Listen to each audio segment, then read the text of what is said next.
Spotted Tamil Nadu வணக்கம். இப்போ அரசியல் களத்தில் முக்கியமான ஒரு 2 கடைசியில் என்ன நடக்க போதோ அதான் சொல்ல போகிறேன். இப்போ கண்டிப்பாக இப்போ விஜய் ஒரு 20 தொகுதி ஜெயிக்கிறதுக்கான வாய்ப்பு இருக்குது. அதேமாதிரி ஓட்டு வங்கி ஒரு 28லேருந்து 30 வரைக்கும் வாங்குறதுக்கான சூழல் இருக்கிறத பார்க்கப்படுது. ஆனாலும் இதற்கு முன்னாடி ஏடிஎம்கே டிஎம்கே 40-30 அந்த ரேஷியோ ஜெயிச்சிருக்கிறத பார்க்க முடியுது. கடைசி தேர்தலில் கூட 40-45 வாங்கியிருந்தாங்க. ஆக அந்த அடிப்படையில் சீமான் ஒரு 6லேருந்து 8 தொகுதி 6லேருந்து 8% வாக்கு வச்சிருக்காரு. இப்படியான பல ஒரு கால்குலேஷனில் பிஎம்கே இந்த தடவை எப்படியாவது 10% வாக்கு வங்கி வாங்குறதுக்காக தான் பல முயற்சிகள் பண்ணிட்டு இருக்காங்க. இப்போ அந்த மாநாடு கூட வன்னியர் மாநாடு கூட அதற்கான ஒரு அச்சாரமாக தான் பார்க்கப்படுது.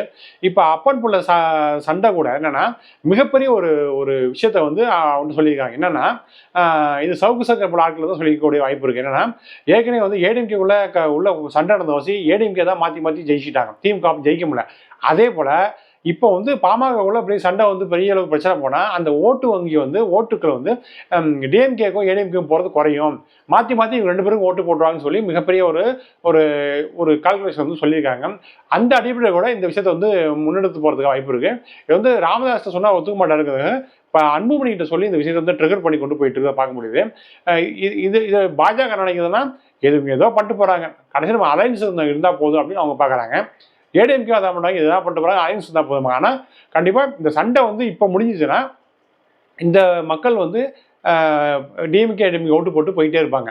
ஆனால் சண்டை முடியாமல் கடைசி வரைக்கும் சண்டை போயிட்டு இருந்ததுன்னா கண்டிப்பாக என்னென்னா 2 பேருக்கும் யாராவது இறக்கப்பட்டு இது பண்ணி பச்சாபம் பாட்டு 2 பேருக்கும் ஓட்டுக்கள் சரிபாரியாக பிரியறதுக்காக வாய்ப்பு இருக்குது. அதாவது என்ன, வன்னிய மக்கள் தொகையில் இருக்கிற 20% ஓட்டுக்களை பெரும்பான்மையாக ஒரு இங்கே ஒரு 6 அங்கே ஒரு 6ன்னு போகிறதுக்கு வாய்ப்பு இருக்குது. இப்படி போனால் இது வரைக்கும் இப்போ பாமக கிட்டத்தட்ட 6% ஓட்டு வங்கியோட மிகப்பெரிய அளவுக்கு வாங்கலை.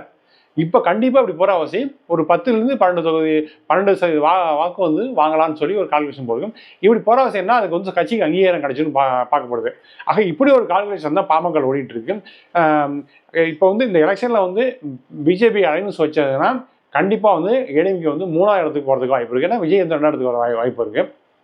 ஆக இந்த எலெக்ஷன் திமுக வெற்றி பெறுவது அதில் ஒரு எந்த மாற்றமும் இல்லை. ஆனால் 2ஆவது இடத்துல விஜயும் 3ஆவது இடத்துல ஏடிஎம்கே போகிறதுக்கு வாய்ப்பு இருக்குது. இதுக்கு இடையில நாம் தமிழர் கட்சி 8% வாக்கு வங்கி வச்சிருக்கு. இந்த கண்டிப்பாக 12% வாக்கு வங்கிக்கு ரீச் ஆக வாய்ப்பு இருக்குது.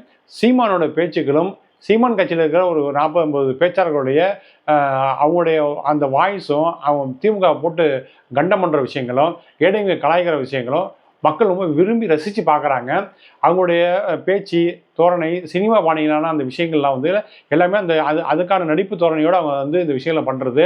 அப்போ திமுக கலாய்க்கிறது, எதுகை மொழியில் பேசுகிறது, ஆக்ரோஷமாக பேசுறது, இப்படி பல்வேறு யுக்திகளை அதாவது அண்ணா காலத்தில் பெரியார் காலத்தில் பின்பற்றப்பட்ட நாவலர் காலத்தில் பின்பற்றப்பட்ட பல வியூகங்கள் இவங்க அது அந்த டெக்னிக்கை முன்னெடுத்து போயிட்டு இருக்காங்க. கண்டிப்பாக இந்த எலெக்ஷன் திமுக மிகப்பெரிய கண்டம் பண்ணுறதுக்கான வாய்ப்பு இருக்குது.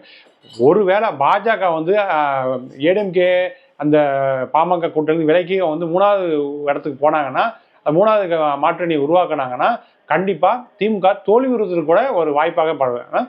இப்போ திமுக ஜெயிப்பதற்கு ஒரு முக்கியமான காரணம்னா பிஜேபி அலைன்ஸ் தான். பிஜேபி அலைன்ஸ் விலக்கிட்டாங்கன்னா நாம் தமிழர் கட்சியும் விஜயும் கொடுக்குற அந்த கவுண்டரில் கண்டிப்பாக திமுக சின்னாபனம் ஆகிறது வாய்ப்பு இருக்குது.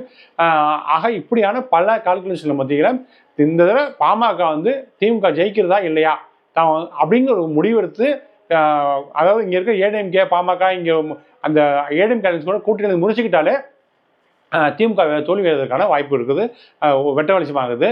அடுத்த நிகழ்ச்சியில் வேறொரு காலத்தில் அரசியல் களத்தை பார்ப்போம். நன்றி, வணக்கம்.